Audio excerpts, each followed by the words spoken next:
Salam sejahtera semua, pada hari ini kami akan membahas tentang hak asasi manusia dan konflik Palestin, iaitu tentang perbandingan prinsip kenegaraan Islam dengan undang-undang antarabangsa. Isu Palestin merupakan antara konflik kemanusiaan paling panjang dalam sejarah moden. Seperti yang terjadi sekarang, pelanggaran hak asasi manusia yang dilakukan negara Israel terhadap Palestin merupakan suatu pengambilan hak orang lain, terutama hak untuk hidup dan hak aman. Sejak penubuhan Israel, rakyat Palestin berdepan pelbagai bentuk penindasan seperti rampasan tanah, pengusiran paksa, sekatan ekonomi dan serangan ketenteraan yang berulang. Akibat peperangan ini, anak-anak menjadi korban dan hak asasinya dirampas seperti tidak mendapatkan pendidikan, sosial kesihatan dan dirampas hak kebebasannya oleh Israel. Walau pelbagai resolusi dan perjanjian antarabangsa telah digubal untuk melindungi rakyat Palestin, pelaksanaannya sering gagal akibat pengaruh politik kuasa besar dan sikap pilih kasih dalam sistem antarabangsa.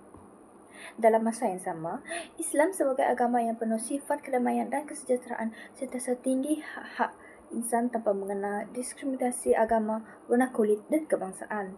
Oleh sebab itu, Islam mengatur hubungan baik manusia melalui undang-undang antarabangsa baik di waktu damai maupun di waktu perang. Bahkan, Islam juga menekankan aspek perjanjian antarabangsa dan penubuhan organisasi antarabangsa sebagai suatu asas penting dalam pembahasan undang-undang antarabangsa masa kini. Oleh itu, perbandingan antara prinsip kenegaraan Malaysia dengan undang-undang antarabangsa amat penting untuk menilai sejauh mana kedua-dua sistem ini mampu menangani isu hak asasi manusia, khususnya dalam konteks konflik Palestin. Konsep hak asasi manusia dalam Islam. Dalam Islam, hak asasi manusia adalah tidak mutlak dan bermaklumatkan melindungi maruah dan karamah insan yang membebaskan antara manusia dari makhluk Tuhan yang lain. Menurut Dr. Wahbah Az-Zuhaili, Islam sebagai agama yang bersumberkan wahyu dari Allah Subhanahu Wa Taala, Islam adalah agama yang mula-mula memperakui dan mendaulatkan hak-hak asasi manusia. Sebagai contoh, perubahan dari zaman jahiliyah di mana kaum wanita dan kanak-kanak perempuan dizalimi dan dibunuh kerana jantina mereka ke zaman Islam di mana kedudukan wanita dimartabatkan dan dipelihara merupakan satu titik tolak kepada elemen penting terhadap hak kebebasan dan kesamarataan bagi manusia. Ini ditegaskan di dalam surah Al-Isra ayat 70, sesungguhnya kami telah memuliakan status anak-anak Adam. Islam juga meletakkan penghormatan yang mulia dan tinggi kepada manusia tanpa mengira warna, kulit, jantina, keturunan, dan bangsa seseorang itu. Penting untuk difahami bahawa Islam meletakkan hak asasi manusia sebagai satu bentuk anugerah Allah Subhanahu Wa Taala kepada khalifahnya di muka bumi ini. Ia bersifat sumur dan ajarannya selari dengan fitrah kejadian instan di samping merangkumi segala aspek kehidupan manusia. Sejujurnya, hak asasi manusia dalam Islam adalah mengenai penegakan hak-hak yang sesuai dengan fitrah seorang insan. Insan yang dimaksudkan di sini bukan hanya terhad kepada kehidupan individu tetapi juga mencakupi tugasnya sebagai seorang hamba kepada Allah Subhanahu Wa Taala dan khalifah di muka bumi ini. Islam sebenarnya membawa satu sistem nilai yang hakiki yang mampu memberi makna dan bentuk kepada kerangka hak asasi manusia demi kelangsungan peradaban manusia masa kini. Seterusnya, saya akan membentangkan tentang Undang-Undang Hak Asasi Manusia Antarabangsa. Secara ringkas, undang-undang ini merujuk kepada Badan Undang-Undang Antarabangsa yang melindungi hak asasi manusia tanpa mengira kaum, agama dan juga negara. Undang-undang ini digunakan di peringkat antarabangsa, serantau dan domestik. Maka, setiap negara perlu menghormati dan mengikut prinsip-prinsip hak asasi manusia yang telah dipersetujui di peringkat dunia. Salah satu dokumen paling penting dalam Undang-Undang Hak Asasi Manusia ialah Universal Declaration of Human Rights atau juga dikenali sebagai UDHR yang digubah pada tahun 1948. UDHR menjadi asas utama kepada semua hak asasi manusia moden. Selain itu, terdapat dua perjanjian utama iaitu ICCPR dan ICESCR yang memperincikan hak sivil, politik, ekonomi, sosial dan budaya. Prinsip utamanya ialah hak asasi manusia bersifat sejagat, tidak boleh dipisahkan dan saling bergantung. Kesimpulannya, Undang-Undang Hak Asasi Antarabangsa memastikan setiap manusia di seluruh dunia mendapat perlindungan dan layanan yang adil.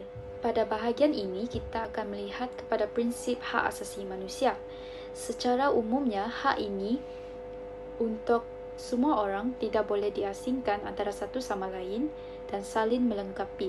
Contohnya, termasuklah hak untuk hidup dengan selamat, memilih agama, bersuara, mendapatkan pendidikan, penjaga kesihatan, keadilan serta perlindungan daripada diskriminasi dan penyiksaan.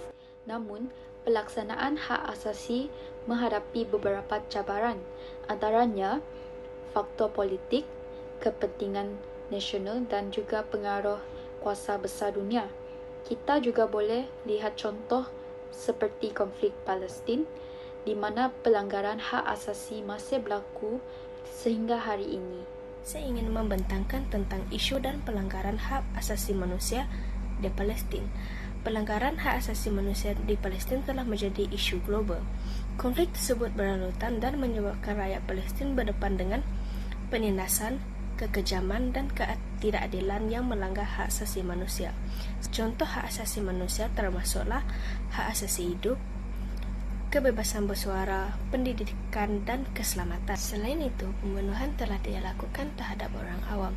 Ramai orang awam yang telah menjadi mangsa serangan ketenteraan dari negara luar, terutamanya kanak-kanak, wanita dan warga emas yang terkorban disebabkan serangan tanpa mengira keselamatan penduduk awam. Tentera dari negara luar telah melakukan serangan berturut-turut dan bersikap tidak berperi kemanusiaan terhadap penduduk awam di Palestin.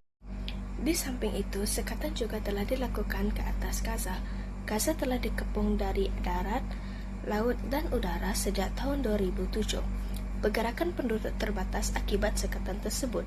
Rakyat Palestin suka meminta bantuan dari orang luar dan orang luar juga sukar untuk memberikan bantuan kerana sekatan tersebut. Antara bantuan yang ingin dihulurkan oleh orang luar termasuklah bantuan makanan, ubat-ubatan dan barangan keperluan yang diperlukan oleh rakyat Palestin. Selamat petang kepada Ustazah dan rakan-rakan sekalian.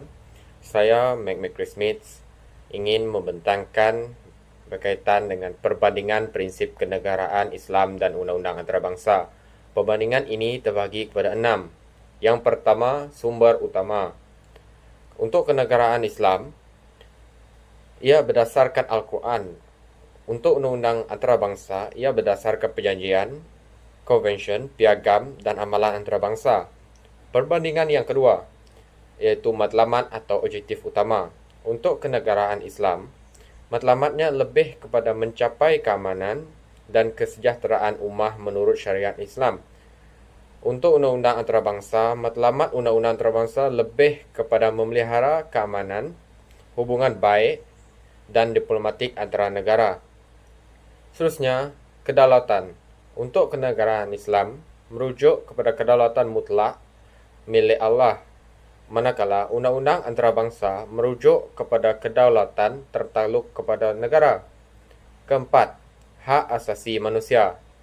Kenegaraan Islam berdasarkan hak dan tanggungjawab menurut syariat, iaitu seimbang antara individu dan masyarakat. Manakala untuk undang-undang antarabangsa berdasarkan hak kebebasan individu tanpa mengambil kira hukum agama. Selain itu, perbandingan yang kelima ialah hubungan antarabangsa. Kenegaraan Islam lebih menekankan ukhuwah, keadilan dan larangan kezaliman. Undang-undang antarabangsa lebih merujuk kepada perjanjian dan kepentingan politik serta ekonomi sesebuah negara tersebut. Akhir sekali, penyelesaian pertikaian. Untuk kenegaraan Islam lebih mengutamakan perdamaian dan berlandaskan syarak. Untuk undang-undang antarabangsa lebih mengutamakan perundingan diplomatik, mahkamah antarabangsa atau sekatan. Setakat itu saja pemandangan saya. Terima kasih. Tuntasnya, isu pelanggaran hak asasi manusia di Palestin memperlihatkan kegagalan sistem antarabangsa dalam menjamin keadilan sejagat secara menyeluruh. Walaupun pelbagai undang-undang dan perjanjian antarabangsa seperti Universal Declaration of Human Rights dan Geneva Convention diwujudkan untuk melindungi hak asasi manusia, pelaksanaannya sering dipengaruhi oleh kepentingan politik dan kuasa besar dunia. Sebaliknya, Islam menetapkan konsep hak asasi manusia yang lebih menyeluruh dan berpaksikan keadilan, maruah serta kesejahteraan sejagat. Prinsip kenegaraan Islam menegaskan bahawa kedaulatan mutlak adalah milik Allah SWT, manakala manusia bertanggungjawab sebagai khalifah untuk menegakkan hukum dan keadilan di muka bumi. Oleh itu, Islam bukan sahaja menekankan hak individu, tetapi juga tanggungjawab moral terhadap masyarakat. Perbandingan antara prinsip kenegaraan Islam dan undang-undang antarabangsa menunjukkan bahawa pendekatan Islam lebih seimbang kerana ia menitik beratkan aspek spiritual dan etika di samping keadilan sosial. Justru, prinsip kenegaraan Islam wajar dijadikan panduan dalam mencari penyelesaian yang berlandaskan keadilan dan kemanusiaan terhadap konflik Palestin. Antara cadangan yang dapat dilakukan adalah mengukuhkan peranan badan antara bangsa Islam seperti Pertubuhan Kerjasama Islam (OIC) untuk mengambil tindakan tegas terhadap pelanggaran hak asasi manusia di Palestin. Yang kedua, meningkatkan kesedaran global melalui pendidikan, media dan seminar antarabangsa supaya masyarakat dunia lebih peka terhadap isu kemanusiaan dan penindasan di Palestin.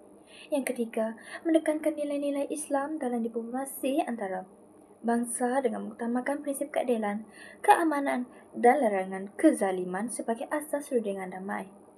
Yang keempat, menyatukan suara umat Islam dan komuniti antarabangsa untuk mendesak campur tangan politik dan kemanusiaan bagi memulihkan hak rakyat Palestin yang telah dinafikan. Yang terakhir, menggerakkan program kemanusiaan berterusan seperti bantuan perubatan, pendidikan dan ekonomi bagi membantu rakyat Palestin yang terjejas akibat sekatan peperangan.